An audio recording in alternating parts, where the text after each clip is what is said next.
Selamat pagi, saudara-saudaraku, anggota jemaat dan simpatisan GKI Pahlawan yang diberkati oleh Tuhan. Bersyukurlah senantiasa kepada Tuhan. Mengapa?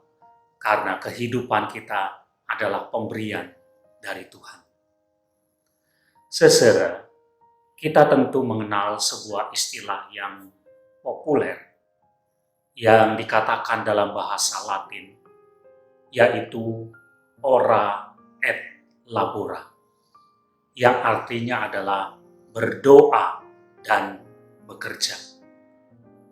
Saudara, istilah ini ingin menegaskan kepada kita bahwa dua hal ini, berdoa dan bekerja, itu saling terkait satu dengan yang lain.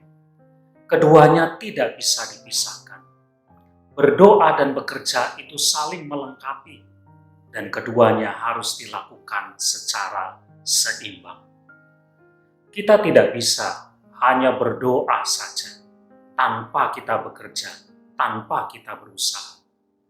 Sebaliknya, kita tidak bisa hanya sekedar bekerja saja, berusaha saja tanpa berdoa. Karena dengan berdoa sebetulnya kita sadar kita tidak bisa mengandalkan hidup kita pada kekuatan kita sendiri, pada usaha kita sendiri, tetapi kepada Tuhan. Kedua hal ini, berdoa dan bekerja, seharusnya berjalan seimbang.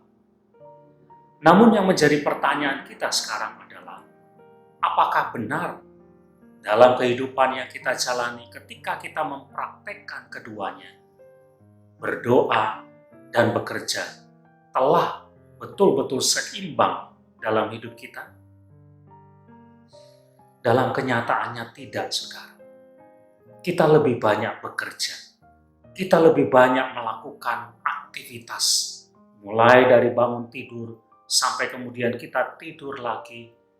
Ada banyak pekerjaan, ada banyak kesibukan yang kita lakukan. Sementara waktu doa kita terbatas. Kalaupun ada, itu sangat kurang sekali dibanding dengan kesibukan-kesibukan kita.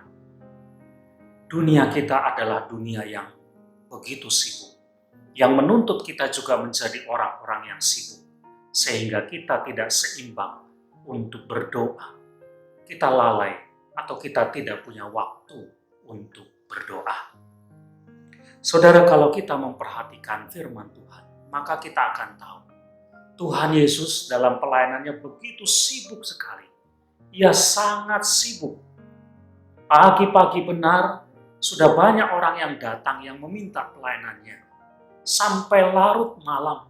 Bahkan dikatakan kadang-kadang dia tidak sempat makan atau beristirahat. Begitu sibuknya dia, saudara-saudara. Tapi, walaupun dia begitu sibuk dengan aktivitasnya, dia tidak melupakan waktunya untuk berdoa. Di dalam Injil Markus pasal 1 ayat 35 dikatakan demikian. Pagi-pagi benar, waktu hari masih gelap, ia bangun dan pergi keluar. Ia pergi ke tempat yang sunyi dan berdoa di sana. Dia punya waktu khusus, pagi-pagi benar, untuk dia berdoa. Dan dia pakai kesempatan itu untuk dia menjalin relasi dengan Allah, dengan Bapaknya. Sesibuk-sibuknya dia tetap berdoa. Mari kita belajar, saudara. Sekalipun kita adalah orang-orang yang sibuk, jangan kita lalai untuk berdoa. Ora et labora. Dua hal ini harus berjalan secara seimbang, karena keduanya saling melengkapi satu dengan yang lain. Berdoa dan bekerja. Amin.